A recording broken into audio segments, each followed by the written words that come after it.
Coming to you live from Wrexham, Wales. Brought to you by the Movie Change Up podcast. It is the Hand Plus, where we handle your streaming. If you've got all these streaming services and you don't know what to watch and it just seems like a lot, and you're like, I don't want to waste my time watching things that aren't good, I want to watch things that are good, that's what I'm here for. I'm Joe Fricke. I'm with my co-host, as always, Tristan Mayer, and we're kind of here to break down everything going on in streaming, whether it's Hulu, Amazon Prime, Netflix, Disney Plus, or any of your other favorite streaming services. That's where we got the name The Hand. It's an acronym. Tristan, you have fun watching the shows and movies you streamed this week. Yeah, it was a really good week this week. I'm also excited because we're doing a special kind of highlight this week of what's coming up at next month because we're, believe it or not, going into September of 2022 already. And one of my favorite things at the end of the month is to go and see what's coming up and being added or removed from all the different platforms. And it feels like there's more and more platforms by the day. So it's always kind of cool to see who gets what every month. So that'll be a cool discussion. And yeah, we have a couple of big hits going on in the streaming world too. So it was a pretty good week, and I'm really excited for the conversation and looking forward to what's next in the upcoming month too. Yeah, I can't wait to see what you watched this week that I should be checking out and tell you maybe some things you should check out. And then, yeah, at the end, we're going to break down our top 10 upcoming in September. I made a top 10 list, Tristan made a top 10 list, and then we kind of combined them for one The Hand Plus top 10 upcoming in September list for shows and movies, things you should check out. It could be new stuff, could be old stuff that they're adding to a streaming service. So can't wait to break those down for you. But let's kick it off with Hulu. And one thing I watched this weekend was the first two episodes of Welcome to Wrexham. If you've seen Hard Knocks, it's very similar to that, except it's covering soccer. And basically, for $2 million, Ryan Reynolds and Rob McElhenney bought a very, very low-level Welsh soccer team. And they were like, we want to restore this team to prominence. This used to be one of the best team in Wales, and now they've fallen so far down the ladder that they're not even a professional team, hardly a professional team anymore. The guys are making like $40,000 a year, and they're like, we want to restore this thing. And kind of the first couple episodes were focusing on them buying the team, and one of the things they really focused on was saying like, hey, this isn't just a publicity stunt for us. Like, we actually, Rob McElhenney's like, I'm a diehard Philadelphia sports fan. If you know anything about Philadelphia sports fans, they're crazy. And he's like, I'm a diehard Philadelphia Eagles fan, and I understand what it's like to be a sports fan, what it's like to be super passionate about sports, and I want to, I want that feeling again. He said one of the best moments of his life was being in the Super Bowl, watching the Eagles win, and he's like, I want to restore that feeling to Wrexham, but he's like, I can't buy a team with TV money. I need movie star money. And so he contacts Ryan Reynolds, and they go in and buy the team together, and they never met in person. Or the first time they met in person was after they had already bought the team. They Wow. had done a bunch of Skype calls and stuff together, but they never actually met in person. And I think the first two episodes, I'm locked in. I'm excited. Can't wait to see how it unfolds. I don't One thing know. I'm really excited about you mentioned because I was worried about it being a publicity stunt that they're gonna be like, oh, our celebrity is gonna come on and like tell a couple of jokes at the beginning of the episode, and that's kind of it. But it sounds like they're like involved in the actual process of the team and Yeah. managing it and everything else. So yeah, I'm really excited to hear more about it from you. Yeah. Yeah, it's definitely a good show. Only two episodes out right now. It's kind of a FX Hulu crossover, but I'm enjoying it. I'm definitely going to keep watching it. I don't think I'm exactly going to be reviewing it week to week. I might do a season wrap up when the season ends. But Tristan, I know you watched something on Hulu. Kind of, what was that? Yeah, I watched The Fallout. The Emmys are in a couple of weeks, so I've been trying to go through and watch a couple of the nominees for uh, miniseries, and this is one of the nominees for miniseries from Hulu, starring Amanda Seyfried, who I really like a lot, as the downfall kind of rich science figure Elizabeth Holmes, and she popped off in kind of the early 2000s, I want to say, with this like pseudo technology of saying like this new health technology that she said was so totally like the cure all pill for your health, and it turned out to not be that. And this is kind of about the rise and the downfall of this woman and kind of a deep dive into her psyche. And if you know anything about Elizabeth Holmes, she had this really strange way of talking and presenting herself. I've never really quite heard anyone talk or like move the way that she does. She's kind of an odd duck, and Amanda Seyfried does a really good job capturing the kind of quirks and the weirdness of that character. And right now, she's the lead contender for winning Best Actress in a limited series. So I would be curious to see who else the contenders are, because I do like to watch these limited shows that get nominated. I don't have the time to watch necessarily all of the network TV and that kind of things like Emmy nominations, but when it's a mini series, I want to try and give it a shot. And this is only 8 episodes, so if you have any curiosity on this kind of like rise and fall story, I know that you kind of can guess the beats from the premise alone, but sometimes similar predictable beats are still fun if they're done really well. And this is a typical biopic kind of narrative structure, but you get a great performance out of it, and you're getting a dive into this woman who you might know of but not know much about. So yeah, I definitely recommend it if you want to know more about her, or if you're just an Amanda Seyfried fan and you want to see a really, really good performance from her. All right, yeah, I definitely think Amanda Seyfried's underrated as far as people outside maybe the acting community. I think she's great, and I'll probably definitely check it out, convince my girlfriend to watch it. So I'm excited to Yeah, I see it. think it'd be something that a lot of people are going to watch. I don't think this is going to, like you mentioned, no, Amanda Seyfried outside of like the tight film fans is not necessarily beloved. And I don't think you have to be like a really diehard TV fan or anything like this to watch it. It's very consumable and like bingeable. So I could see it being really popular among like casual viewers. And that's probably why it's so acclaimed and winning so many awards, because it has that kind of wide appeal. Yeah. All right. Anything else you want to say about that show? No, I'm really looking forward to seeing what wins on the Emmys. We have 2 weeks from today, I believe, is when the Emmys are. So it'll be Oh yeah. curious to see who wins and watch what I can, Yeah. before then.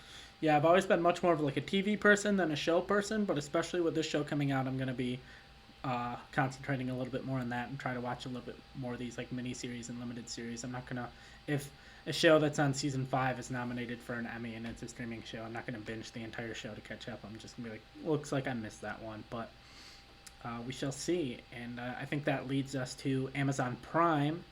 I don't believe you really watched anything on Prime this week. I think it was pretty light for Amazon Prime, but I did check out the new Sylvester Stallone movie Samaritan. And I will say this, if you don't love Stallone and you don't love cheesy B action movies, just skip this movie. Even if you're a superhero fan, this really didn't delve too much into the whole superhero ness. Like, if you don't care about superheroes outside of the MCU, I would honestly say I don't think this movie's for you. I wasn't even sure if I was planning to watch this movie or not, but I think Saturday night I woke up at 2 a.m. and couldn't fall back asleep, and I was like, well, might as well try to watch this movie. And I did, and it wasn't bad enough to put me to sleep, but it wasn't great. There's the number one thing I've seen throughout the discourse, because every time I watch a movie, I always go on Reddit and see like what other people are saying, see kind of what the general consensus is, and everything everyone was saying was there's a twist in this movie, which isn't really a spoiler, but within probably about 60 seconds, everyone figured out Oh, what the twist jeez. is. And do you want me to spoil it, Tristan, or do you want me You, to? you can spoil it for me. I don't know about the viewers. If you're out there and you're really into Samaritan, Uh, maybe plug your ears for a couple of seconds. But I all would right, like to yeah. know. I would say skip about a minute ahead if you're interested in this movie and don't want to be spoiled. But just to let you know, you will figure it out within 60 seconds. So basically, the movie opens with kind of an over narration of his like 15 years ago, Samaritan and his arch rival, the Nemesis, fought, and they were twin brothers. And it kind of like how they were when they were kids, they were in a house fire and their parents died, but they were alive, and everyone's like, oh, these kids are freaks, they're indestructible, all that stuff. And then you kind of realize through the narration that Samaritan died and Nemesis is the one that lived, and this little kid who is played, I can't remember, he's in Euphoria. I can't remember it's the little brother drug dealer, but I can't remember his name. He is this I little kid recognize him. who's a huge Samaritan fan. He still like has his feeling Samaritans out there. He sees Sylvester Stallone and he sees him like just launch a kid through the air when this kid's getting beat up, and then Stallone saves him and launches a kid in the air, and he's like, oh, this guy's Samaritan, and the whole time he's like, I'm not Samaritan, I'm not Samaritan, I'm not Samaritan. Either way, it's a cheesy dumb movie. I think the twist would have worked better because it deals a lot with like what's good and what's evil. If it got revealed early, as soon as it was said in the movie that oh, Samaritan, he just like fights for the cops, blah blah, like he works for the cops, he fights for the cops. and Nemesis, he always like seemed to look out for the little guy. That just completely confirmed the whole theory that I think if they had delved in that and it was kind of like you reveal early on that Stallone is Nemesis, but then later at the movie you reveal at the end and deal with the whole thing of, oh, Samaritan was the bad guy, Nemesis was the good guy, but Samaritan was in with the cops and the billionaires and the media, so they hyped him up as like, oh, he's the good guy, he's the hero, when really he was just kind of on their side, orchestrating, keeping them on top. But that's my thoughts. I think if you like cheesy dumb action movies, definitely check it out. But I really don't have more to say on that. I think that Might just be a nice background watch, you know. yeah, I yeah. watched something on Amazon Prime this week. If Oh I yeah, can talk yeah, about it briefly, I didn't yeah. finish the whole season, but I did start it. It's called Night Sky. It's starring J.K. Simmons and Sissy Spacek, which is pretty much the reason I clicked on it. I love J.K. Simmons, and Sissy Spacek has been in some really great stuff too. So I was curious to see what they would do with this, and it's an interesting sci-fi premise because they play this old couple who's living kind of out on this small, kind of like Vermont-looking farm, where they're kind of out in the woods, not really surrounded by anybody else, just kind of distant neighbors. But they have this long running secret that their shed in their backyard has this mysterious portal that brings them to like an alien planet. And rather than, it's not like they do anything on this planet, it's just kind of like a big, empty, abandoned kind of space. And they go there and they sit out in this and they look out it and they kind of like have this secret observation space that they go to and the quiet kind of peace in the background. And they don't really try to explain to themselves how this is happening or what caused it. They just kind of eventually accept that this is just kind of this weird thing in our backyard. But now they've got to a point where they're kind of old, they're wondering if maybe they should pass this knowledge down to other people, maybe their children, maybe somebody else in the town. And while they're kind of discussing this and coming face to face with their own mortality, they go into their shed for one night, and all of a sudden they find a person in there, and that kind of shakes everything up because it's been their too sacred thing between the two of them. And they go in there one night, and suddenly there's a guy in there with no explanation of where he came from. Is he an alien? Is he from Earth? What's going on? Who is this guy? And that's kind of the cliffhanger they leave you with at the end of the first episode of like, where did this guy come from? Uh, what is his connection to this spaceship, and how is he going to upend this relationship? And they're thinly kept secret. I'm really curious to see how it all plays out, and I'm really curious to see how these performances go because I love both of these actors, and I want to see where they can go as they escalate and build up the performances and the tension. Because they had this kind of tension too of the outside forces that people in the town are slowly but surely figuring out that there's some kind of secret there, and it's playing a little bit into like older generations versus younger generations, and like these old people just kind of want to be left to their own devices and left alone, but kind of the reality of this new growing world is hitting them where maybe they can't just be isolated forever anymore. So I'm curious to see how that plays out as it goes along.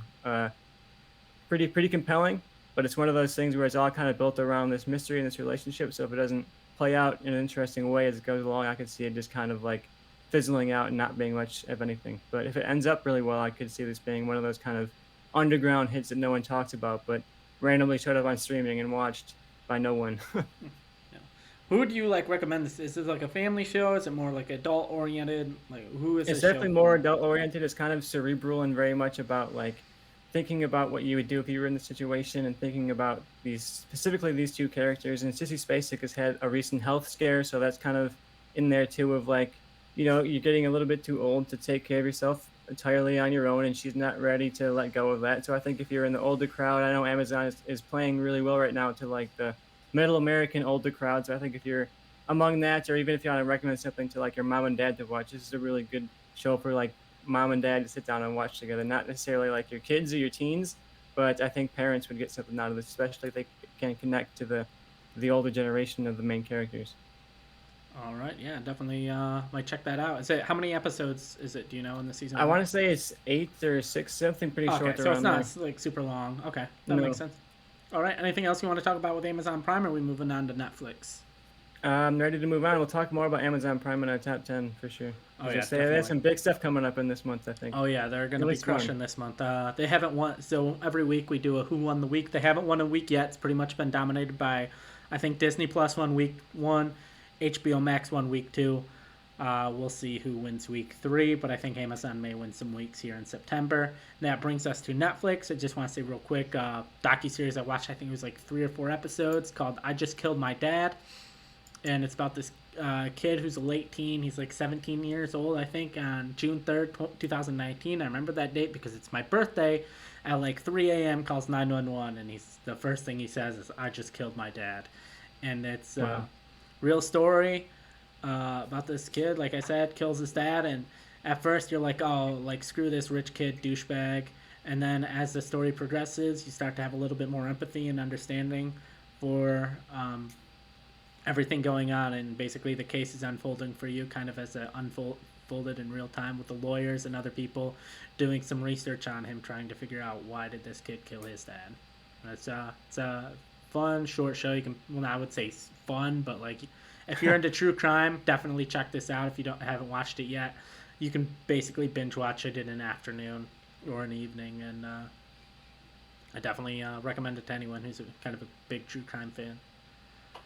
If you want to talk about dumb sly movies, I watched Cliffhanger on Netflix this week. Hell Uh, yeah. not much to say about Cliffhanger, but Oh, it's really, really fun, dumb action movie. It was a good one to kind of turn off my brain after a couple of stressful days here, and to sit back and watch the dumbness of it. Then I think it leaves at the end of the month, so yeah, secret little last chance here. So if you haven't seen Cliffhanger, it's not leaving streaming. I think it's going from Netflix to Paramount Plus or some other random place, but uh, it's gone from Netflix. But I did see on the list of stuff coming to streaming in September, so I think it's going to another platform. But yeah, really cool, dumb Stallone movie, and I'm imagining it's a little bit more ambitious than what you talked about with your Stallone movie this week, because this has some bigger scale action scenes and some cooler moments, and it was also on our movie change up top 10 movies to watch for this year that none of us had seen, I think.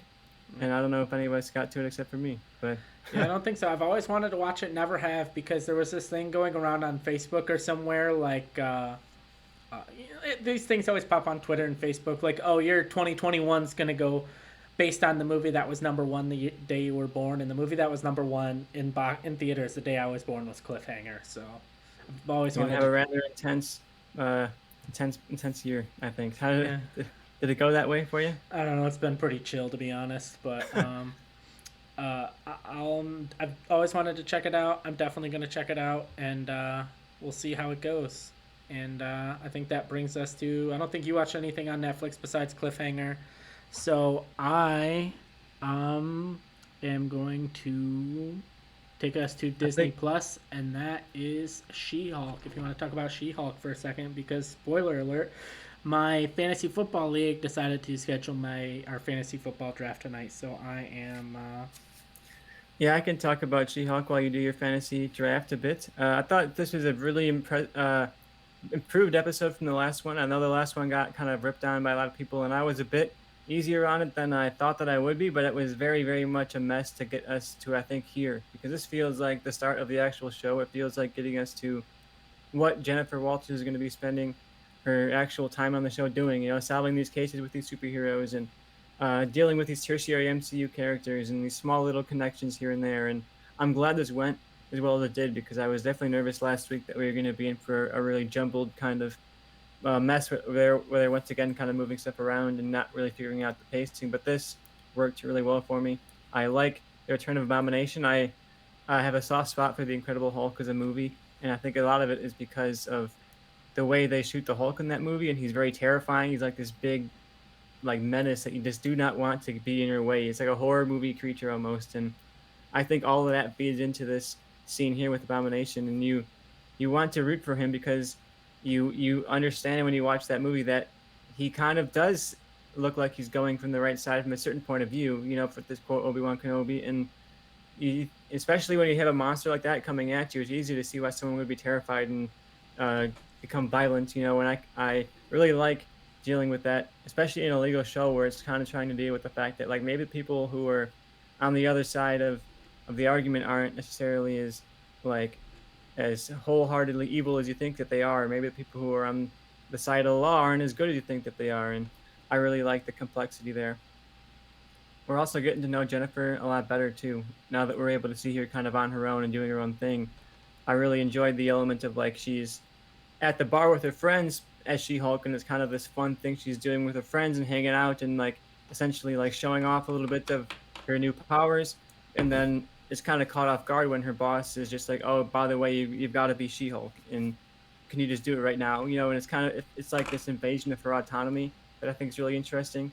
I'm really excited to see how she deals with that dueling identity and like the bodily autonomy of like I want to be She-Hulk when I want to be, not when you want me to be, you know. And it'll be interesting to see how the show balances Tatiana versus She-Hulk, because I know they want to probably keep Tatiana on the screen more than She-Hulk just to save money on the effects.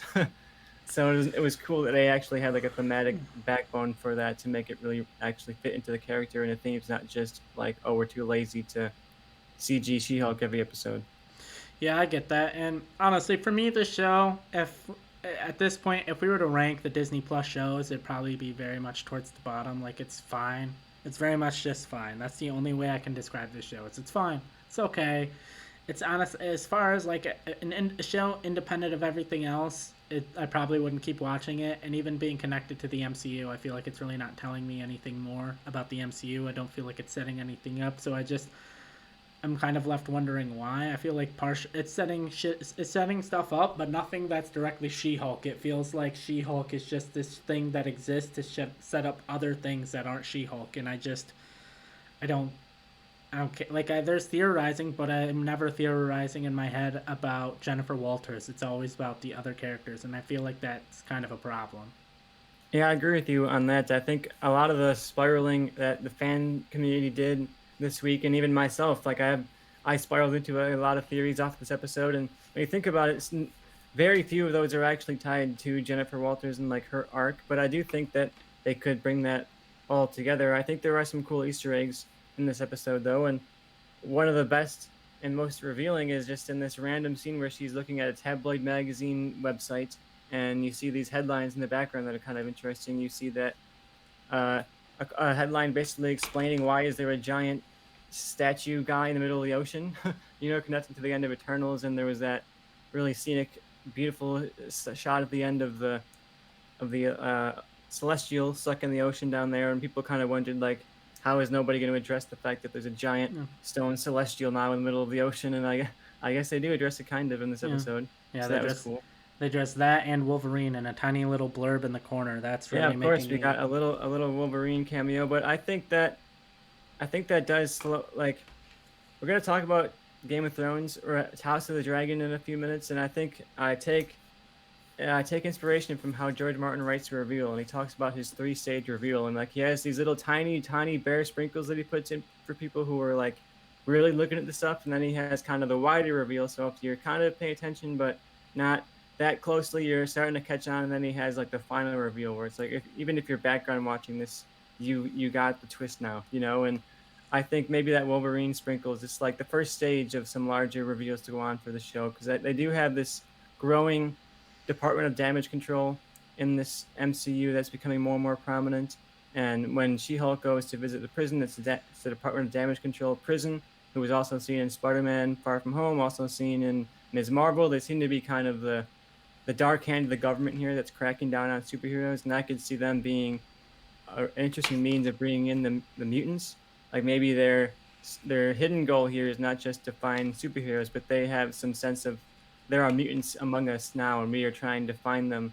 And because we have Wolverine, if that is Wolverine, because I don't know if that's literally Wolverine getting in a bar Yeah, fight, or if 'cause that's that could just be meant one to of be those like a joke. things of like a guy with metal claws. It could be like, oh, brass knuckles with some stuff attached. Like it's one of those things where they can always go back and say, "Yep, that was Wolverine," or they could go back and introduce Wolverine a completely different way, and they could be like, "We never said that was Wolverine. That was just a guy with claws." So yeah, very kind of open ended and very kind of leaving themselves options. I'm very curious. For me personally, I think the best way, especially with them doing the multiverse, to introduce the X Men is that the X Men are in a different universe, and then there's just kind of a crossover that way. That way, you can have X Men movies that are independent, and you never really have to explain, well, where were the X Men for the last 20 years? It's like, well, they were in their own universe. And I just think that's probably the easiest way rather than some of the explanations I've heard and ones that I don't necessarily like of like, oh, the X-Men were there. We just, there weren't that many of them, so we didn't really know about them. Well, there weren't many of the other types of Avengers, but I feel like if I'm picking an Avengers team, I'd rather have Wolverine than Hawkeye. No offense to Hawkeye. I'd rather have Storm than Black Widow. And so, I'm yeah, I also just think wondering there's a if, lot of other uh, options they could have went with.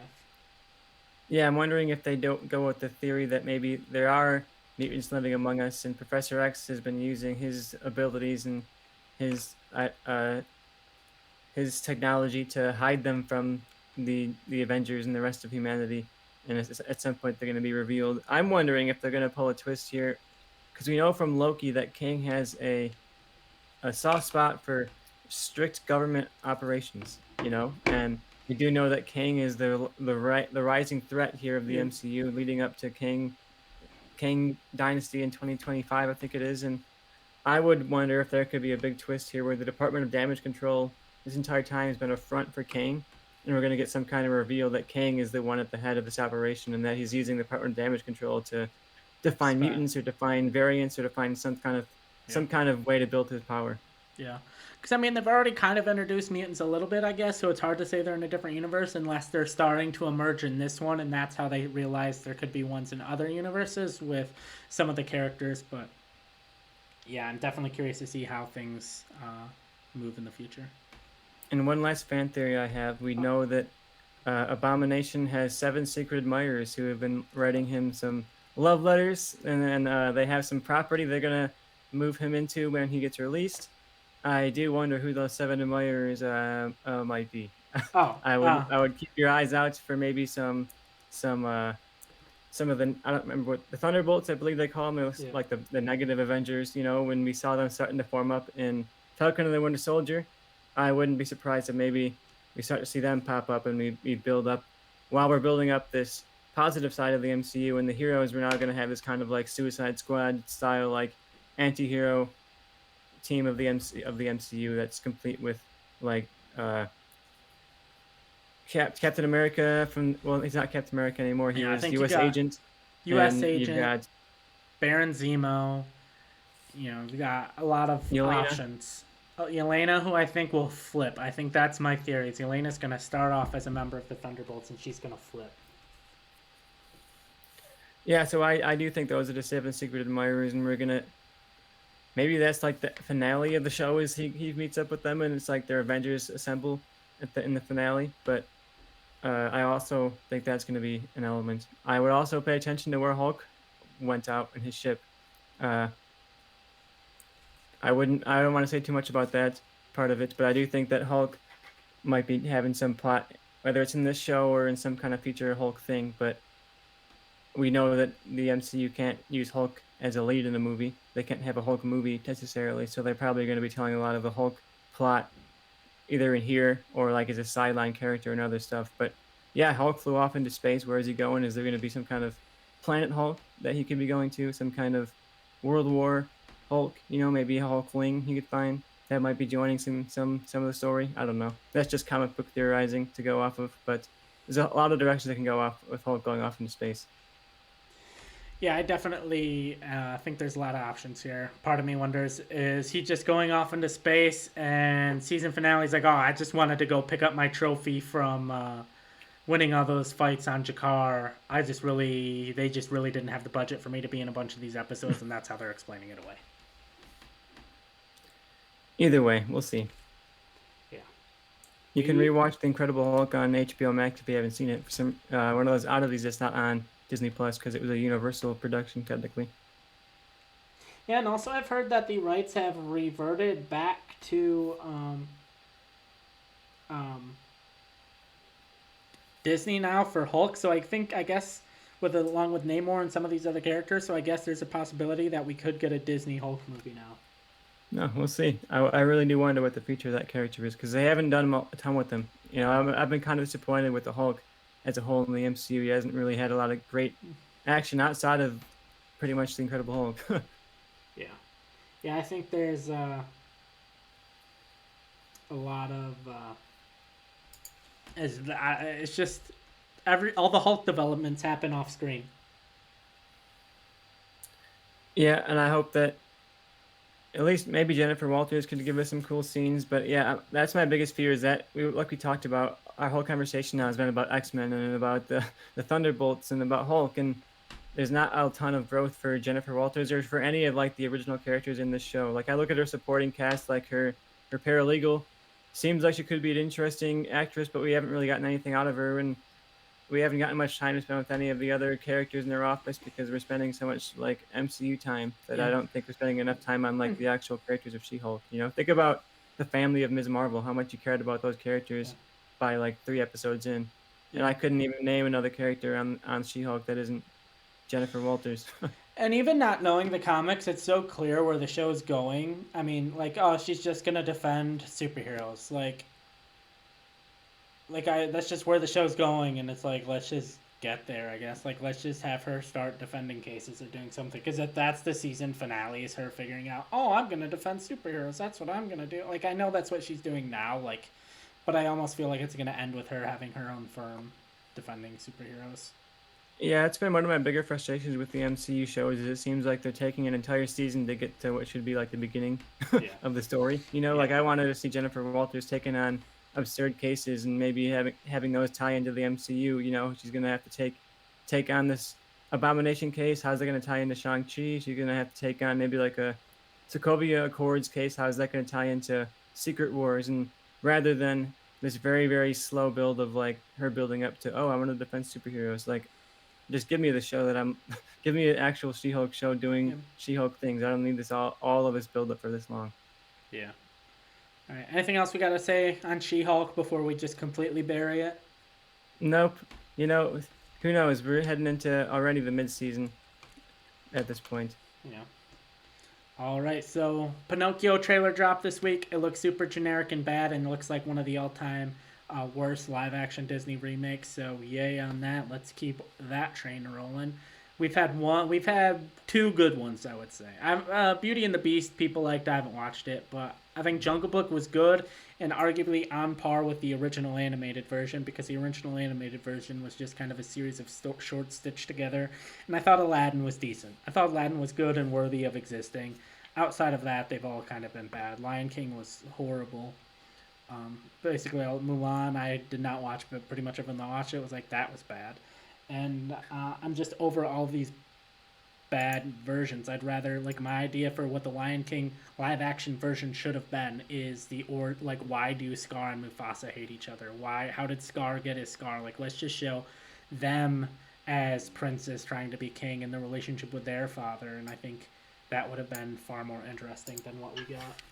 But that's not what we're talking about here. We were talking about Pinocchio with Tom Hanks as Geppetto. And do you disagree with any of my stances, Tristan? The movie would be way better if Tom Hanks talked in his Elvis voice the entire time. You know, I Yeah. feel like I'd watch it at that point. Oh, I've never seen a doll like that, boy. Yeah, yeah. That I still need to see Elvis, which we're about to talk about soon, and can't wait to get to there. But that leads Yeah. us to episode 2 of House of the Dragon on HBO Max, because I don't have anything more to talk about Disney Plus. Watched the episode last night about a half hour after it debuted. I'm really liking the story so far. I kind of like the focus on one family where Game of Thrones hopped around a lot. I like the idea of we're just going to follow the Targaryens. 172 years. We're seeing a lot more of the political stuff mixed in. It's mostly political stuff, but these politicians have dragons, which I'm liking. But kind of, what are your thoughts on this House of the Dragon so far? Yeah, I'm liking it so far.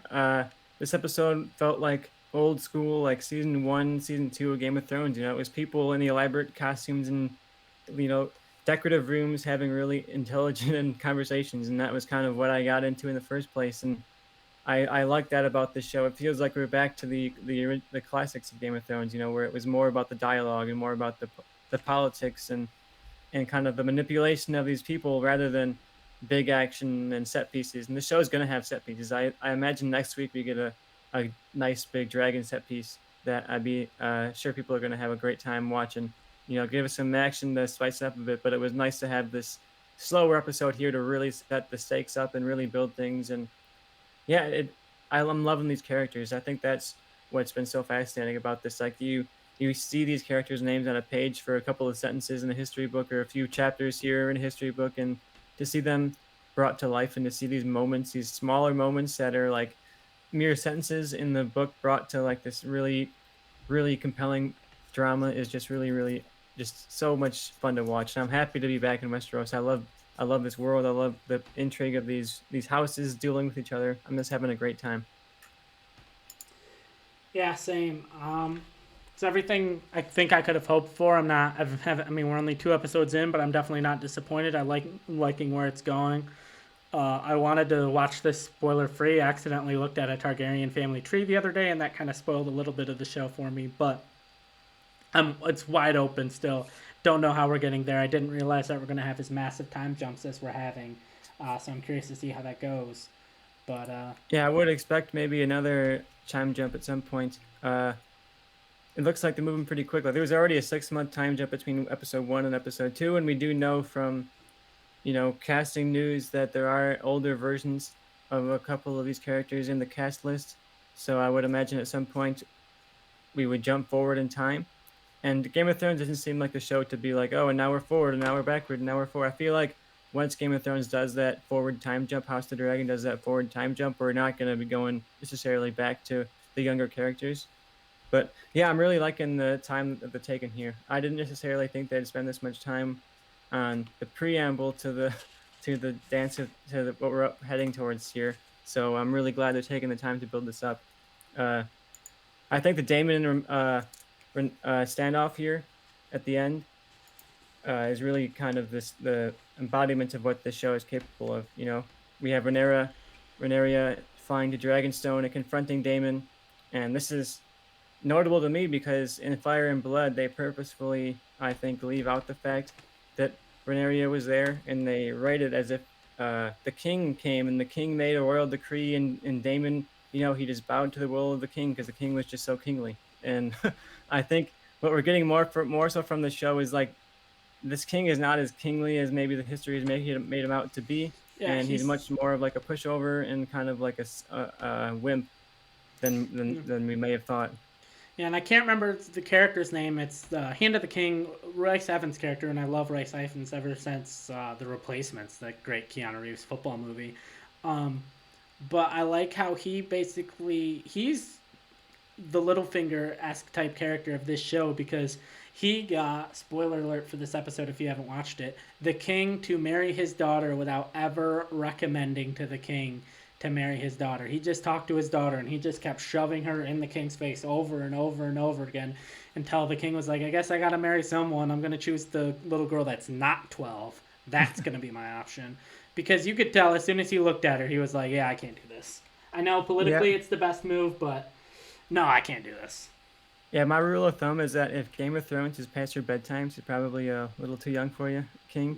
But yeah, I like that scene a lot, and they could have played that so many different ways, especially in this time period. Like you could almost give them an excuse to make the king a little bit like dismissive of the age difference, And I like that he's clearly uncomfortable by it, and they did a great job casting a woman who is very much a young girl, And when you compare that to the Alyssa Hightower casting, who's supposed to only be a couple years older than this girl is, but she certainly looks older. And I think the casting of both of those characters has done a great job here, where one of them just seems like a little girl playing at adulthood, and the other one seems much more natural, And you can see why she would appeal to the king, and especially when he doesn't necessarily know that she's trying to appeal to him, Where like you said, her father just sent her in there and said, oh, maybe you should go wear one of your mother's dresses and hang out with the king tonight. And I love the conflict as well of Alyssa Hightower being friends with Rhaenyra, and that adds a lot of conflict in that relationship because she has that scene in the Septon where she's getting Rhaenyra to pray, and she's clearly struggling with her relationship with her father, and they have that heart to heart where she says, Rhaenyra, the only way that he's going to listen to you is if you approach him. And there's a lot of complexity in that scene because it is good advice from a friend to a friend, but it's also manipulative advice that like a political maneuverer is using to try and get the king at her side, So I think there's a lot of fun in that scene, especially because that's an addition as well from the book to the show, that there's not a sense of like they were friends at this point in their time. There's not a lot of like history of friendship there in the page. So I like that addition. And there's also a slight hints maybe of like even more than friendship, even maybe just like one-sided potentially of like a crush. But I definitely pick up a slight bit of like a romantic lingering between those two characters as well. Yeah. So I wonder how that's going to go, especially, the divisions between Targaryens is not going to get less less so. I think you can guess from the premise of the show and from the state of Westeros in a couple hundred years that things are not peaceful as the show goes along, and characters kind of start to you have to choose sides as conflicts grow and grow and grow. So it'll be interesting to see who chooses what side and how the kind of drama falls down. Because even in this one episode, we're seeing the lines start to draw, between Daemon and Rhaenyra and Viserys, and they all kind of have their own alliances. So it'll be cool to see who falls down onto what side here. Now I'll say one of my favorite small moments from the show is when the king met the little girl from Valyria, and for like half a second I was like, this actress is bad. Like it sounds like she's reading, and then like right before the king said his thing, I had the click of, oh, she's just reciting what her mom or her dad told her to say to the king word for word, and then the king called it out, and I thought that was like a great like small moment where you can tell like it just sounds like she's reading or reciting something she was told, and it wasn't like didn't feel organic because it shouldn't. And I thought that was just a great small moment. Yeah, and we can tell that moment really affected Corlys Velaryon, and he felt very betrayed by that, and went right to Daemon. He betrayed his king. Essentially, went to the man who's clearly wanting to usurp the throne, and I think that's a key moment right there. That's the line being drawn, and I think we've seen where the sides might fall here.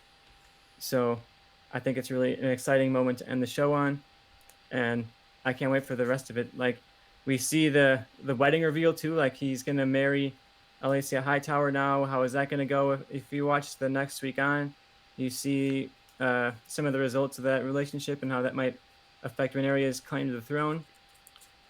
So I'm really curious to see how that plays out. Rhaenyra is a fascinating character because like she didn't necessarily want the throne at the beginning of the show. She was kind of the Arya Stark wandering warrior type, and now it's like now that the throne is potentially out of her reach once again, it's like, does she actually want this more than she thought? That's going to be a question that I think starts to ask herself in the next 2 episodes as the claim starts to become a little bit weaker for her too.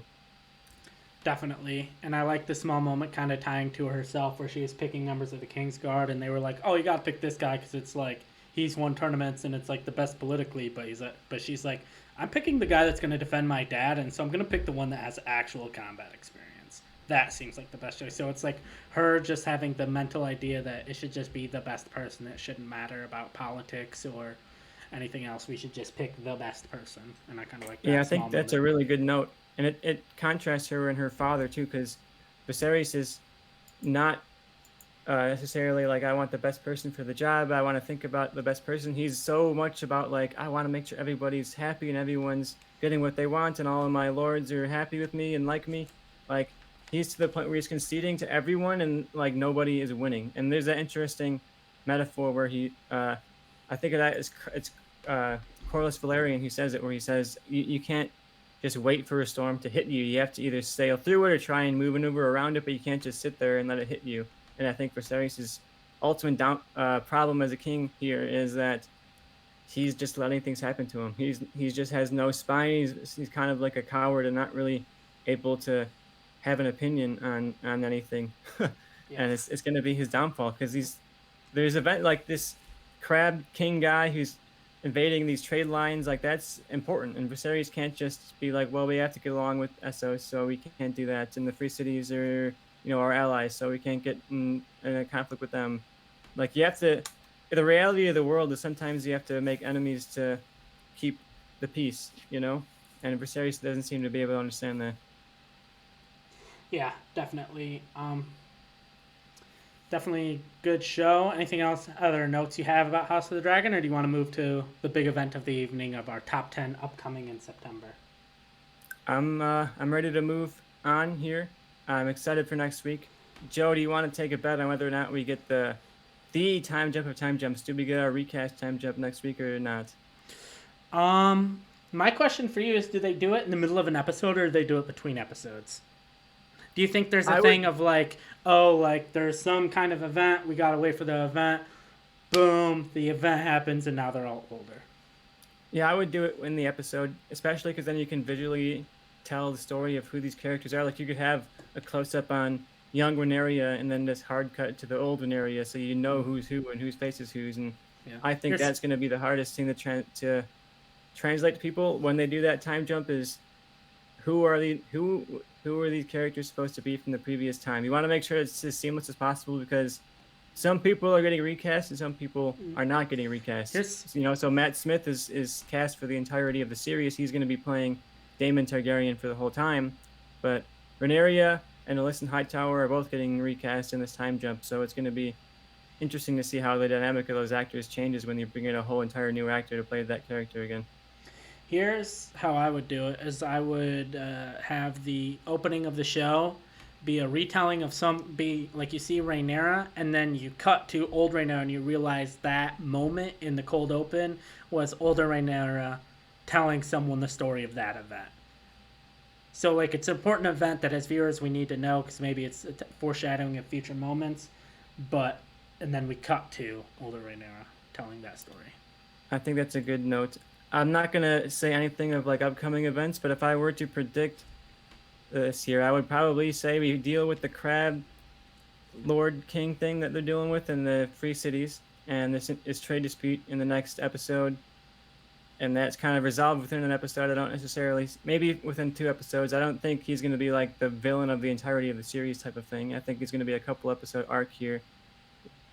Someone will clean that up, and then when that event is cleaned up, it will trigger the time jump. I think our last event here in this preamble timeline here is going to be this Crab King in the Free Cities, because that is kind of what I think is going to be a turning point in the plot here of who's the holding of the power. Because like those are important trade lines, when Viserys is just sitting around doing nothing about it, and if Daemon's able to go over there and clear out those trade lines, he's going to have a lot of people on his side saying, look, someone came and did something, and someone sat in King's Landing and did nothing, Yeah, definitely.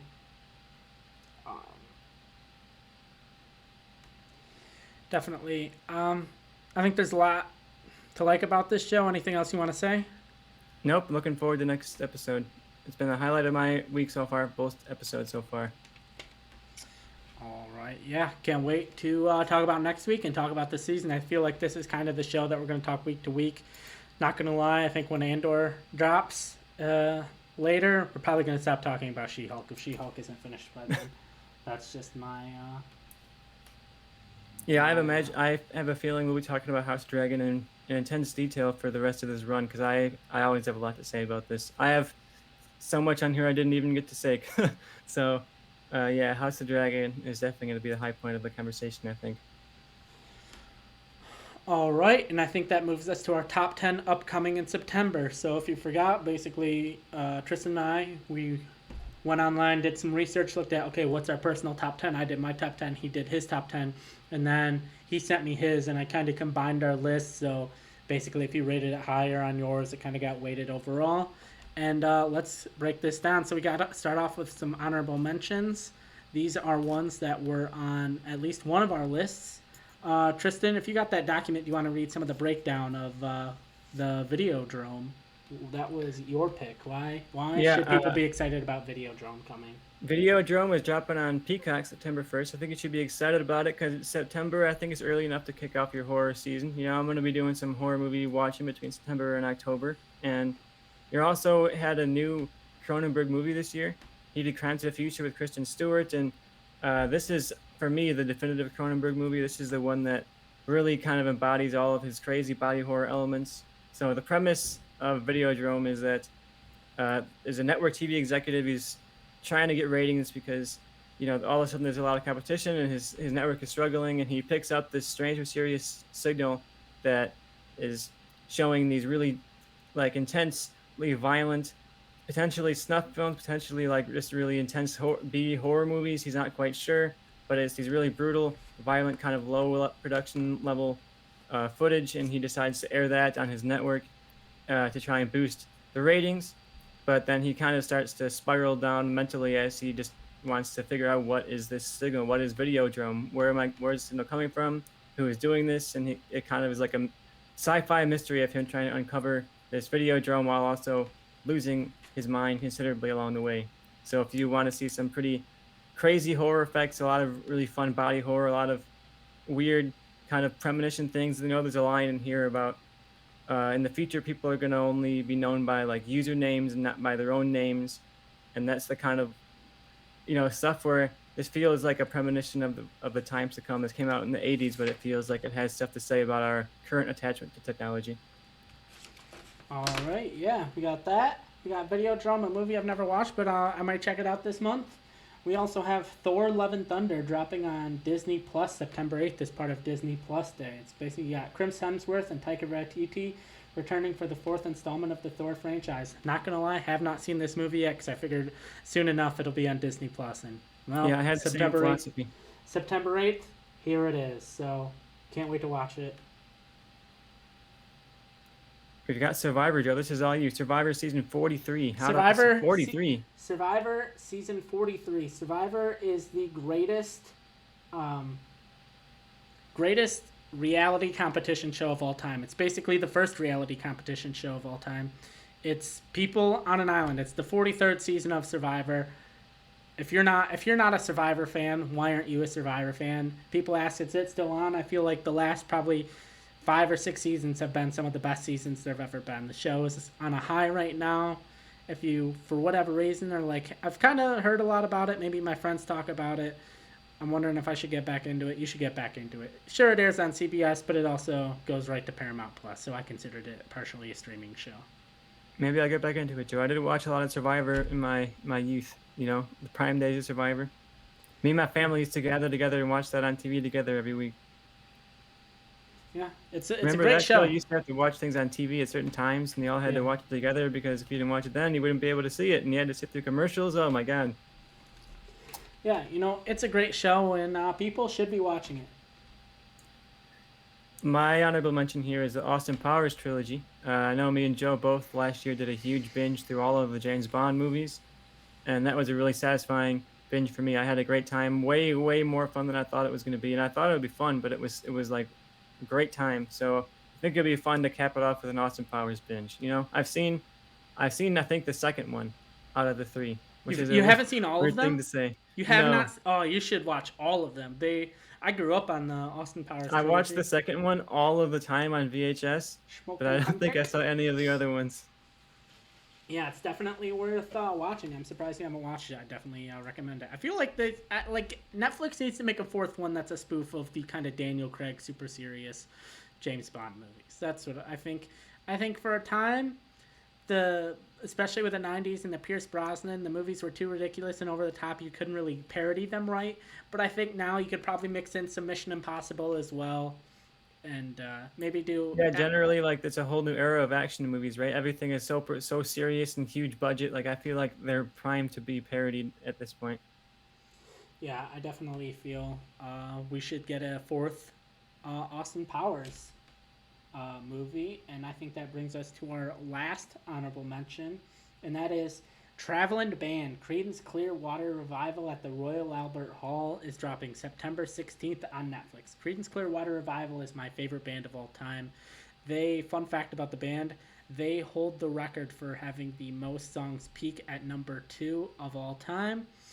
Sad part about that is they never had a song reach number 1, which is kind of sad, but it's hard to believe considering how iconic a lot of their music is too, even decades later. Yeah, Bad Moon Rising. I follow John Fogerty on TikTok. He's got some great songs that he'll just drop on TikTok, just him doing live performances in his backyard.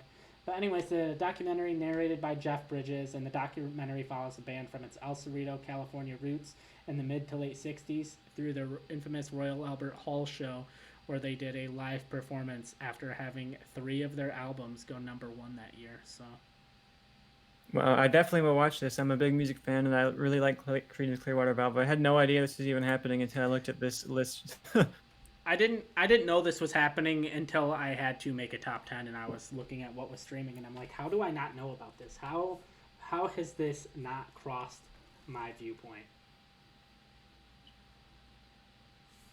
But yeah, I think that brings us up to the top 10 here, I think Joe. that does bring us to the top 10, and that is, if you want to start reading off some of these, I know you were a big fan of, no one has seen number 10. I was looking at the bottom of the list, number 6. Number 10 is a movie that was on your list. I forgot about it. I didn't look at Apple, but if you want to tell people about this movie. Yeah, this coming up is the greatest beer run ever. It squeezes its way into September on September 30th on Apple TV Plus. This is I have it this low on the list because it's on my radar, but not quite one that I'm necessarily positively excited for. It's just kind of a potentially good movie, and it's from the writer and director of Green Book, which uh, maybe you love that, maybe you hate that. Depends on how you felt about Green Book, I guess. If he's making this comedy starring Zac Efron, uh, he's kind of this seems from the trailer kind of this stubby dude who's hanging out in his hometown in his small town bar, and he takes it upon himself to bring a bunch of beer to his neighbors and friends serving in Vietnam at the time. So he makes a civilian trip out to Vietnam and delivers beer to what seems like civilian or soldiers actively on the battlefield.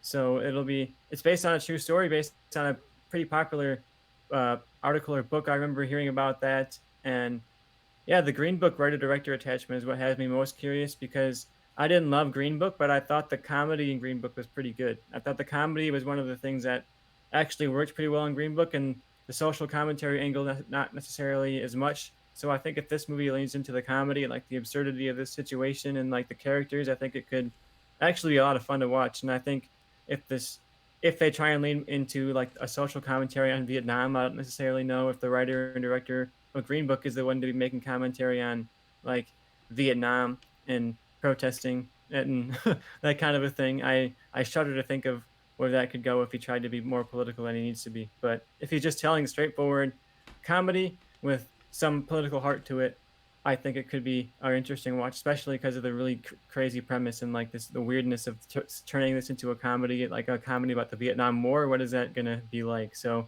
it's on my radar. And if you have Apple TV Plus, there's not doing a ton of support on Apple TV Plus right now. So anything that can drop on there right now, I'll take. All right, yeah, I agree. It's Zac Efron. I saw the trailer and I was like, I feel like this is going to be really fun, really good, or horrendous. I know I've seen it's based on a true story, and I know basically there a lot of people that read the book and know the story said that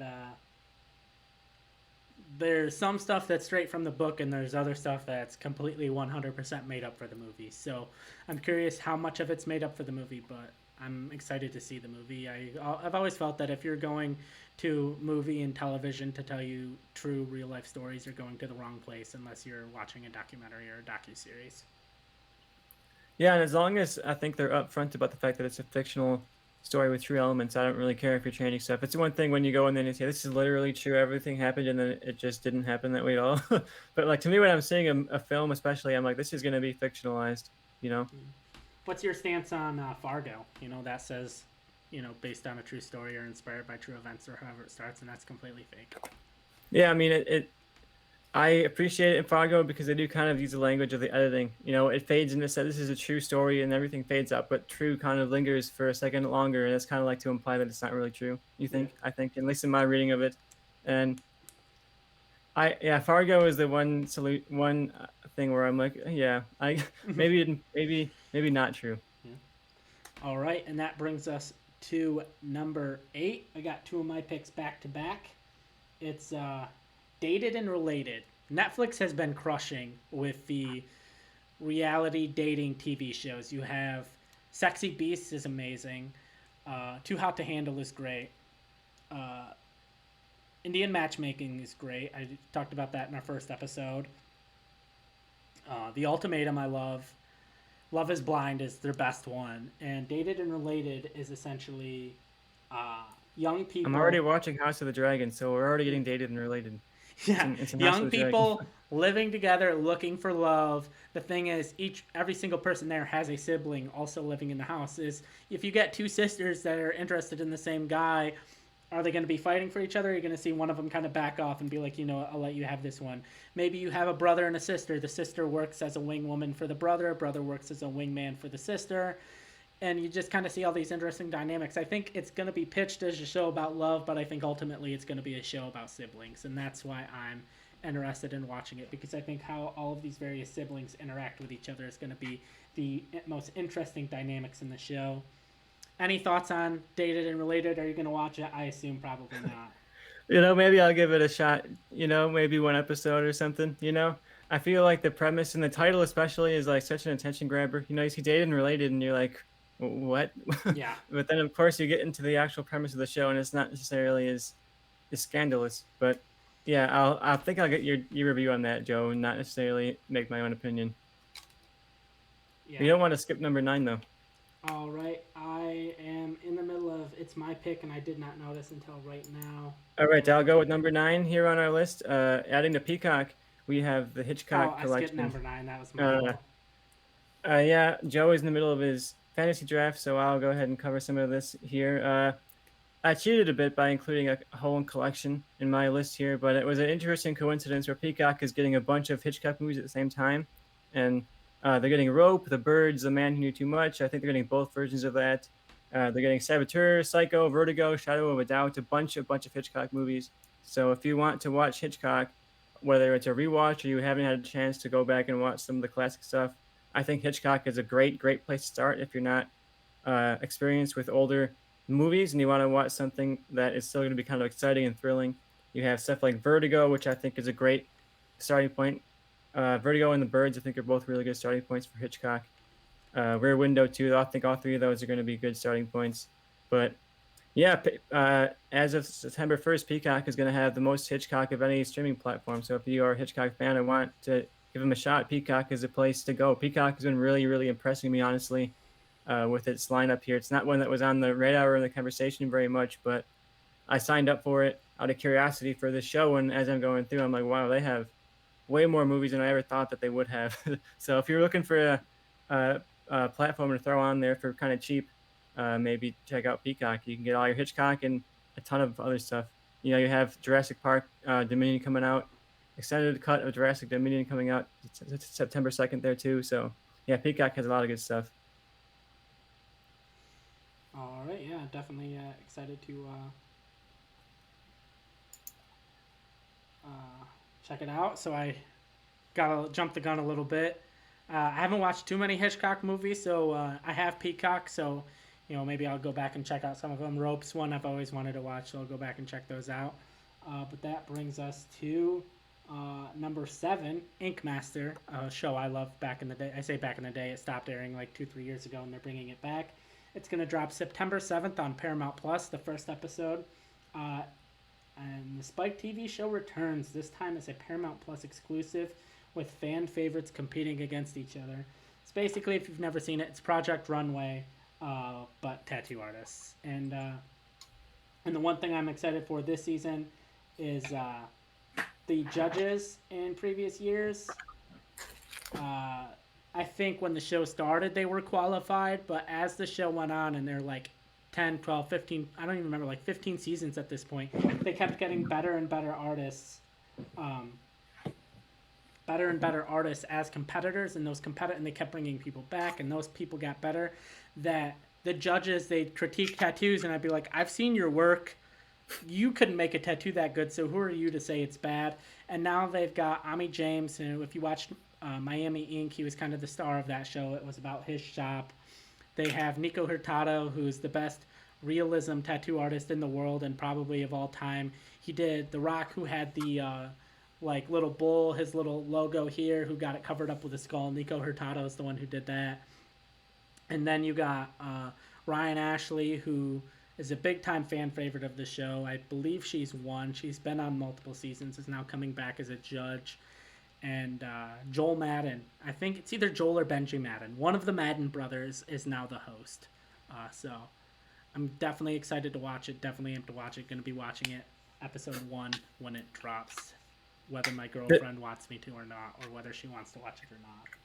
This is one that I would actually check out because I do like tattoos. I think it's awesome to go through and look at like some incredible tattoo art online or videos of tattoo artists. So this is actually a reality show that I genuinely will give a watch to, Joe. So thank you for getting me one. Hell yeah, I got one to Ink Master. All the past seasons are on Paramount Plus right now. So if you want to kind of check out what the show's about, you can go on there and right now and watch the past seasons. And so if you want to break down our number six, Tristan, because Yeah, I our know number this is six, we talked a very about high it pick for you. briefly actually earlier. It's Elvis dropping September 2nd on HBO Max.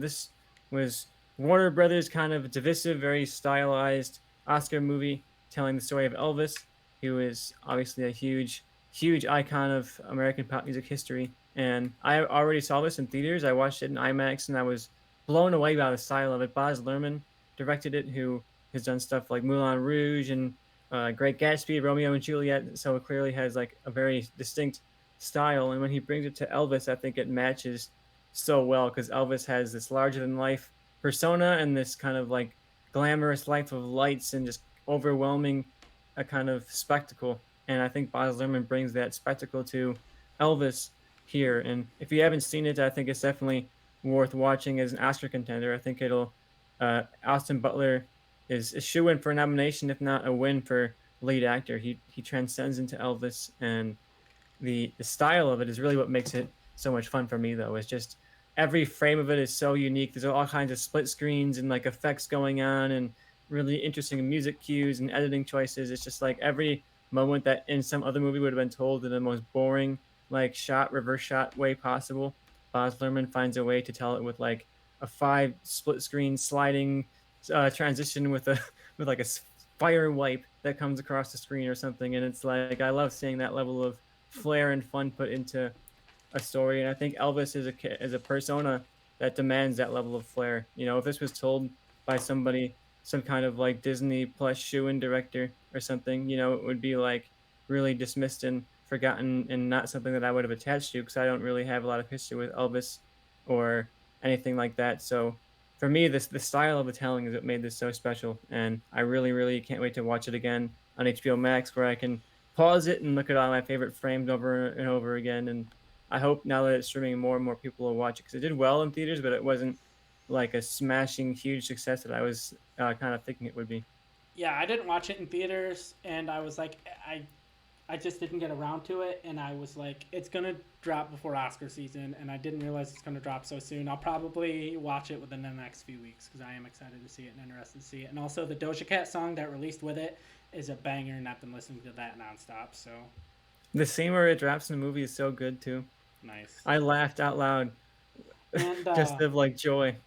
I've been listening to Casey Musgrave's cover of what's the song? It's the big Elvis song that I don't know, but just The Google big Elvis song. Casey Musgraves and Elvis, and you'll know what song I'm talking about.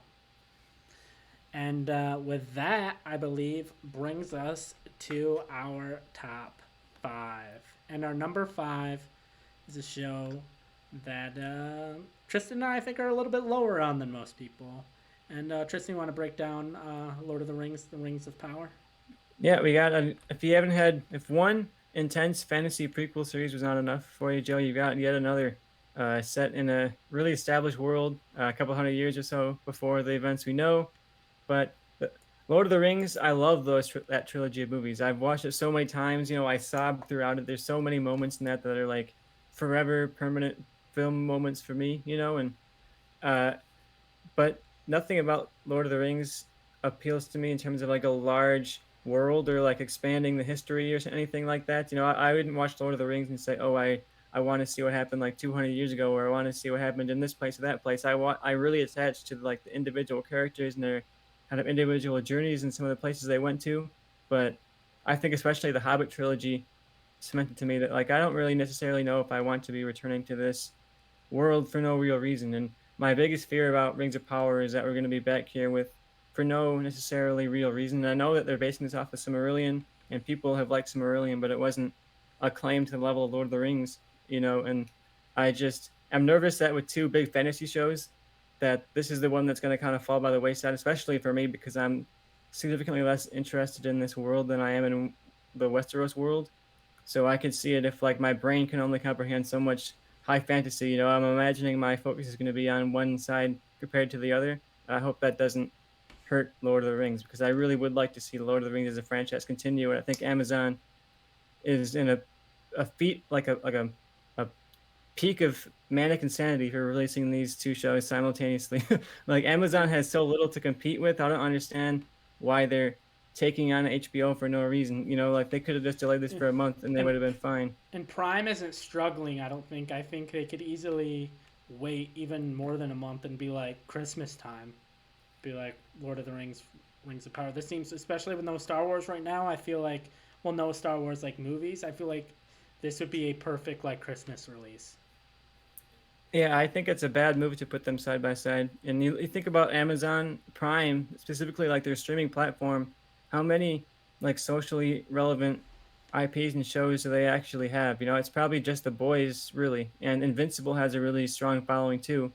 But outside of those two, nothing from Amazon Prime has really hit more than like a season or so. And I think they're taking a really unnecessary risk by spending so much money on this show and then having it compete with a show that's very, very similar and also aesthetically. and also is people are used to seeing it on TV, and it's also probably as weird as it is to say. I think Game of Thrones is higher in the pop culture than Lord of the Rings. If this show, if we're talking 2000, if Lord of the Rings came out more recently, but like I think the Hobbit trilogy really hurt Lord of the Rings, and I just think that um, it's gonna be very hard to get people excited about this show. I just don't hear the same chatter about this show that I hear um, about Game of Thrones. Like Game of Thrones is super popular. It's number one on Twitter when people talk about it. Like it's just bigger at this point than Lord of the Rings. Now maybe this show comes out and it blows everyone out of the water, and it's like, wow, this show's even better than peak Game of Thrones. But it kind of has to be almost better than House of the Dragon for people to care. If it's not as good as House of the Dragon, then it'll struggle, even if it's still good. One thing I see happening is I think Lord of the Rings lends itself to action more than Game of Thrones does. And I think Rings of Power, the first episode, they're dropping two episodes at once, which I think is a good move. And I think if at least one of those two episodes has a really huge mass scale battle sequence or something like that, a really, really impressive action scene, I think that will set them a really good place to start because Game of House of the Dragon so far has not delivered on any action spectacle, any big, huge battle type of sequence, and they're going to next week. So I think Amazon has to beat them to the punch. Amazon has to show off their money. You know, they spent an obscene amount of money on this show. It's the most expensive TV show ever produced in the history of TV. So put the money where the money is, I guess, and give us some good action. Make sure that the money's going to the production value and not to like whatever celebrity you have coming on.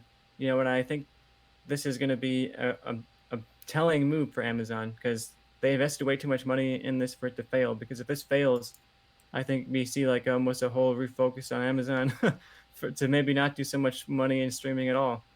So I really do wonder how it does. And I think, yeah, an action sequence could be what really connects it. It also has a slightly stronger potential of seeing actual shared characters. Like you could see Gandalf, you could see Sauron, you could see some of the characters from Lord of the Rings. Whereas House of the Dragon, not necessarily. You could see Blood Raven or something, but that's not going to be like everyone pointing at the screen type of character. Yeah, definitely.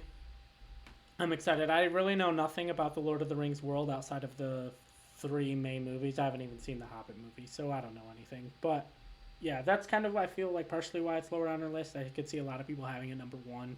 I assume if you've been paying attention to streaming and knowing a lot about streaming, you'll see what our number one is. But wanted to keep it hidden a little bit. Got to leave a little bit of suspense. But that I think brings us to number four I do want to say on really the list. quickly before we move on, have a second here. If you haven't watched Lord of the Rings at all, or you haven't seen them in a while, the extended cuts of them are showing on HBO Max, weirdly enough. Yeah, And when I went onto my TV, I had an ad on HBO Max saying, "Watch Lord of the Rings before House of the Dread or before Rings of Power shows up." So I was like, "That's a really wild world to live in." You have HBO using their own platform to promote the competitors' direct show that's competing against them.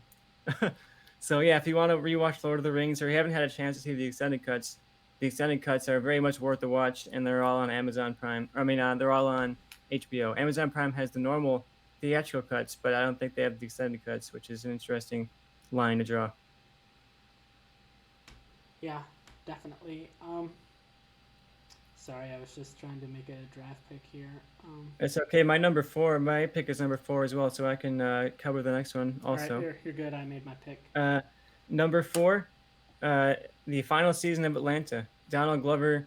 Atlanta, the first season is kind of what really revitalized and kind of like not revitalized, but kind of reshaped and redefined his career. You know, he was really popular as a comedian among like community and that kind of thing. But Atlanta, it was like, oh wow, we got to pay attention to this guy as like a larger artistic voice. You know, not just as like a musician that people like or a comedian that people like, but as kind of like someone who has something to say here. And I think his career has only gotten bigger and bigger and bigger since then. You know, you've had stuff like This Is America, the music video, and a lot of his albums have been really kind of talked about since.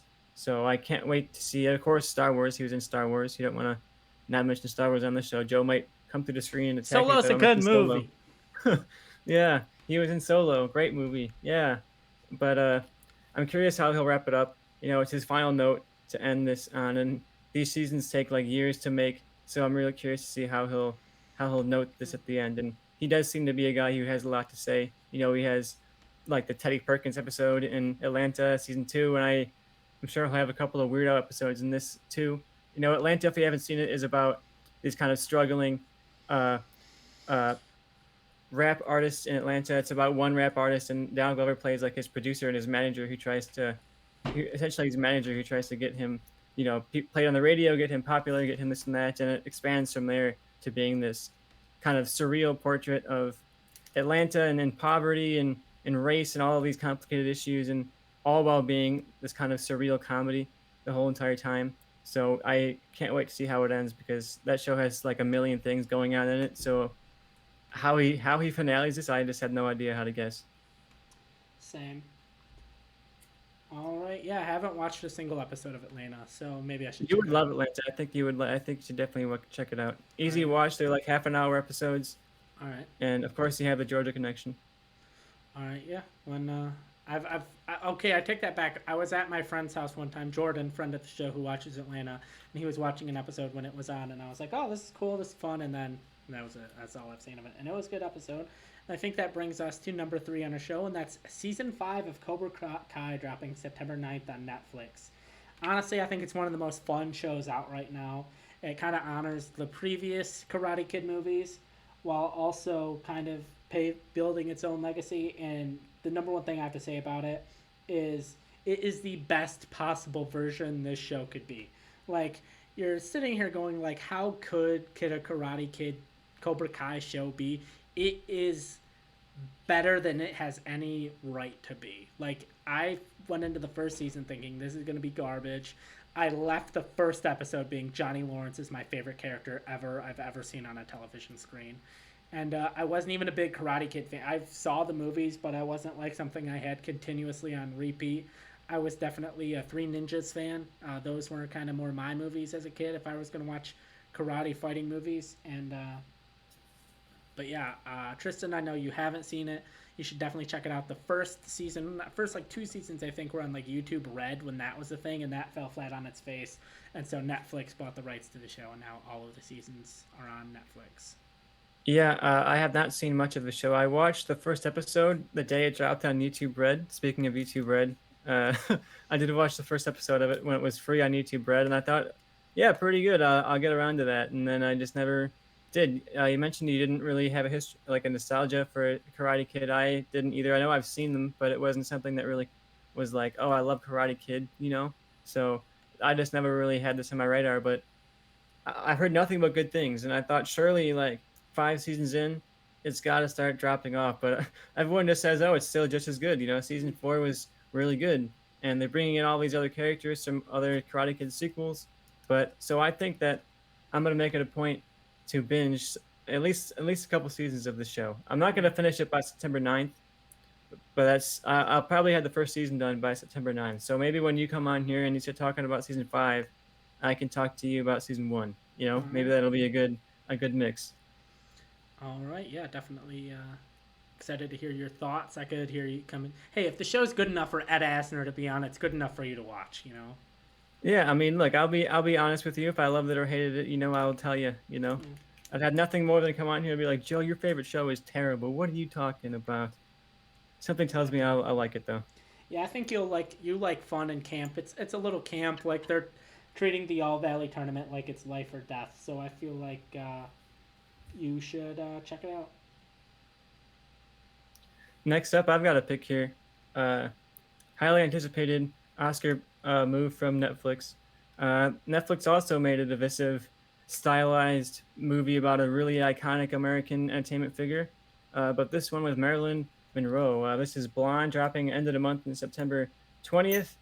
I think it's showing in theaters briefly before. Netflix usually does that for like a week or two before they drop their movie. So if you're like intensely a theater person and you're like, oh, I want to see Blonde in theater, I think Cinemark or someone one of the chains has a deal with Netflix for a couple of weeks they'll show it in the theater. But this is Anna de Armas, who we'll know from Blade Runner 2049 and Knives Out, who's also getting a sequel this year. But she's playing Marilyn Monroe, and that's a really interesting casting choice. It's like the opposite of what you think of when you think of Marilyn Monroe. Her appearance and her voice and everything is just very different from Marilyn Monroe. So I'm really curious to see how she pulls that performance off, which I think is the most talked about and exciting part of this whole movie. If people just want to see how is Anna de Armas going to pull it off, and the trailer, she looked pretty good, but I mean, Yeah. you can cut any good performance together in a trailer, so I'm not necessarily sold by the trailer. But this will be really interesting. It's going to inspire a conversation. There's a lot of controversy about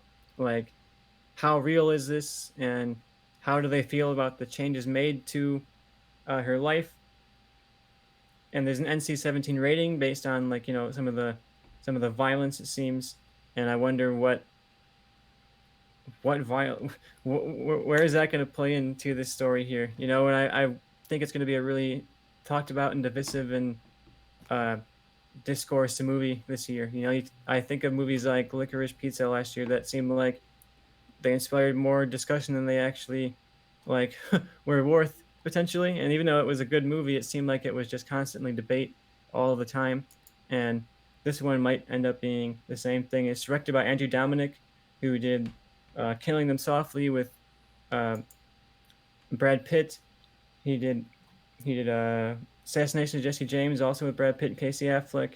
So he has a history of some really acclaimed movies, but he hasn't made a movie since Killing Them Softly, I think, in 2012. So it's been a long time, 10 years since his last movie. So I Yeah. wonder what it was about Blonde that like pulled him back in. I really am curious about this, especially because of the NC-17 rating and some of the conversation that people have been having about some of the changes. It'll be a great one to watch and talk about, and maybe an Oscar contender, at least for the actress. Yeah, it's one of those things with Blonde. Like, I wouldn't have thought, oh, Anna de Armas as Marilyn Monroe, like, as far as looks wise. But I've seen so many posters and so many images where I have to do a double take, and I'm like, wait, is that Anna de Armas or Marilyn Monroe? So I think, and just like the trailer grabbed me, and I'm very excited. I think this, I mean, obviously it landed at our number two, so it was very high on both of our lists. And would not be surprised if this gets quite a few Oscar nominations and maybe some Oscar wins. It's definitely something the Oscars love and love to eat up. So I think this stands a good chance of being a movie that people are talking about for months to come. And if you want to be early in on that conversation, I would definitely check out Blonde when it drops on Netflix later this month.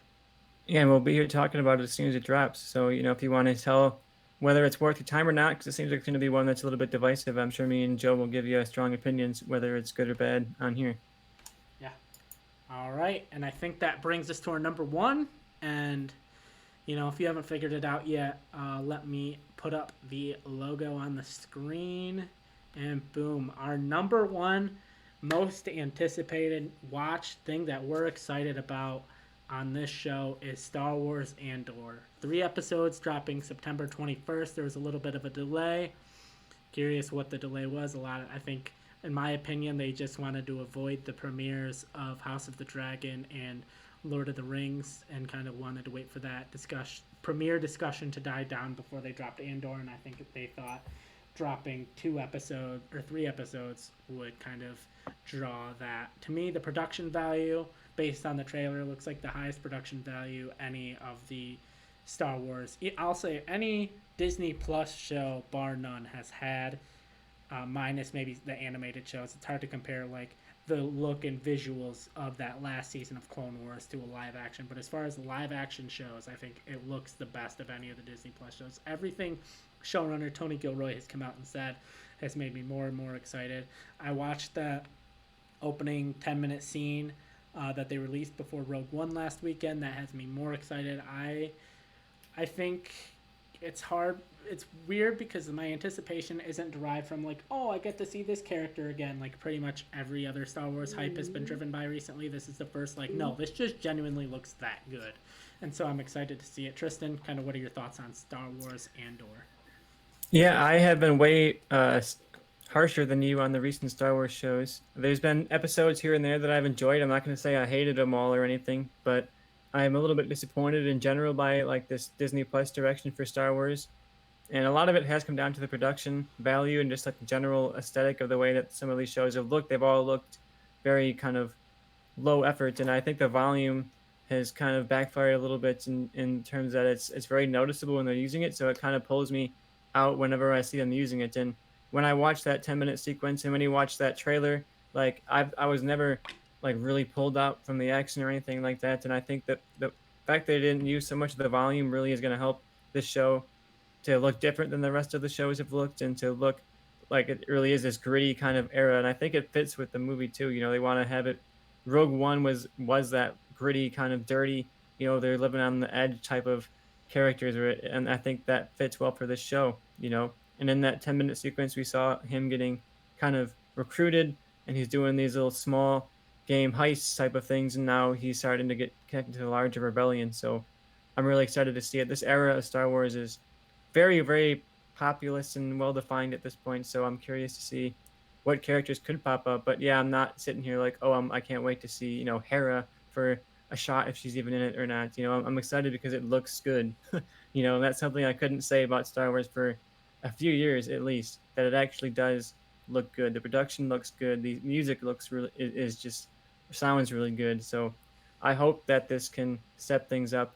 And I think Star Wars, especially now that it has competition with Lord of the Rings and House of the Dragon, and those have some really high budget, really high production value. I think Star Wars has to step it up. They have to be able to compete on that scale.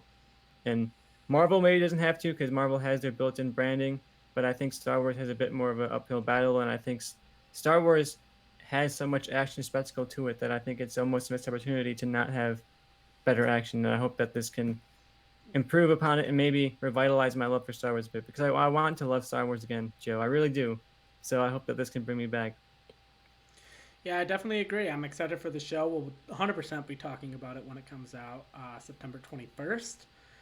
Tristan, do you want to have anything else you want to say about our top 10 most anticipated before we move on to talking about what's leaving streaming? No, this was a great list. It was honestly hard to make cuts here, and if you're looking for stuff that's dropping, you can always look up the lists. But yeah, this is definitely going to be what we cover at least, and we'll cover more stuff that pops up here and there, but you can definitely guarantee that we'll cover at least these 10 things. And yeah, Andor, can't wait for that. Blonde, can't wait for that. But this whole list is going to be really interesting to talk about. All right, and so I will talk about my leaving. Leaving Netflix this month is Nightcrawler, the Jake Gyllenhaal movie. And speaking of Tony Gilroy, I believe this was directed by Tony Gilroy's brother Dan Gilroy. So a nice connection there. Dan Gilroy also directed, wrote and directed 3 episodes of Andor. So a nice connection there. If you haven't watched it, it's really fun. I would say fun if in the dark sense. It's a great character study of Jake Gyllenhaal kind of finding this job, finding this career as an ambulance chaser, following around, trying to get news footage, news coverage. And speaking of Star Wars and Rogue One, Riz Ahmed is in that movie. A lot of Rogue One and Andor connections to Nightcrawler, which I'm realizing as I'm talking. And so Riz Ahmed's in it. And yeah, if you're a fan of Jake Gyllenhaal, if you're a fan of kind of fun thriller movies, check out Nightcrawler. Yeah, I love Nightcrawler. I saw that back to back with Whiplash in the theaters, and it was a very intense night of movie watching. I was like bathed in sweat by the time I got home. I was like, I don't need to have that level of anxiety again. But my pick for leaving soon is But I'm a Cheerleader. It's a 1999 comedy starring Natasha Lyonne, who is now kind of a known comedian. She's had shows like Russian Doll and stuff like that. This is one of her breakout roles. And you also had Clea Duvall, who is a really well-known actress. She's in all kind of stuff like Argo, like Happiest Season, like Zodiac. Yeah, she's popped up in all kinds of stuff. You'd recognize her face when you saw her. And the main character here is, like I said, played by Tasha Leone. She's a high school cheerleader in the 90s, and her parents become convinced that she's a lesbian, so they send her to a conversion therapy camp to uh, convert her back to being straight. And of course, conversion therapy is all a bunch of made up uh, bullshit from a bunch of homo repressed people, and they kind of lead into that in the comedy here, where like all the people running the camp are like extremely like homo repressed. One of them is played by RuPaul, and he has this hilarious line where it's RuPaul, and he says, "I was once a gay," and you're like, "That is RuPaul. You are clearly gay." And I think it leads to a lot of the fun where like the color is all very campy and very bright and leans into like the gay aesthetic, and it's about her and Clea Duvall kind of slowly but surely finding some feelings for each other, and it's a nice kind of ironic subversion where she goes to this camp saying, "I'm not a lesbian, I'm straight. You guys are crazy for sending me here." And then when she's there, she ends up finding love with another girl there. It's a really fun comedy, a really kind of heartfelt comfort movie. So if you want to see something that is a really fun light take on what could have been a really serious subject matter. I think of movies like a They Them was like a horror movie set in a conversion camp, and this is like a goofy, campy comedy set in a conversion camp, all about these teens kind of coming of age and discovering themselves, and ultimately has a very heartfelt message about accepting yourself for exactly who you are, and loving yourself for that. So I really enjoyed it a lot. It's streaming on Peacock for the next couple of days, and I don't know, looks like it's probably disappearing into thin air after that. So we'll see where it shows up next. All right, definitely seems interesting. Definitely will have to check that out if I get the time. I think that brings up our final discussion, and that is Tristan. It's the thing we do at the end of every episode. Who won the week? It's hard to say because HBO Max clearly had the superior show here with House of Dragon, one that took most of my heart this week. But I'm gonna throw a curveball here, Joe, because House of the Dragon that's the show that won the week. But for me, I think Peacock won my week. Not necessarily because of what it had on there, but because I look at it September and I say, wow, that is a great September. And we're doing our September special this week. So I think, you know what, I'm going to give the highlight to Peacock. They have some pretty big drops coming up, and they have all of that Hitchcock stuff. But I'm a Cheerleader I really loved, so I watched that this week for its last chance. And you know what, I'm going to give a surprise win here to Peacock. Give Peacock a win this week, I think. All right, interesting. Yeah, so as a big Detroit Lions fan, as a big NFL football fan, I'm loving Hard Knocks this season. We didn't talk about it this episode. We wanted to talk about our upcoming September. We'll do a little more of a review next week, hopefully. But between House of the Dragon and Hard Knocks, it's hard for me not to give it to HBO Max. So we're split this week. This is the first time we're split. We don't really know what's going to happen with this accumulative who won the week. It's more just data for us to have to potentially if we have any ideas for something to do in the future. So if you're watching this show and you have any ideas for what we could do with this information of who we thought won the week. But yeah, thank you. And if you want us to watch something, if you want to recommend us, if you have any notes about our show, tweet us at Movie Changeup and talk to the hand. And Tristan, if you don't have anything else to say, I think without further ado, goodbye.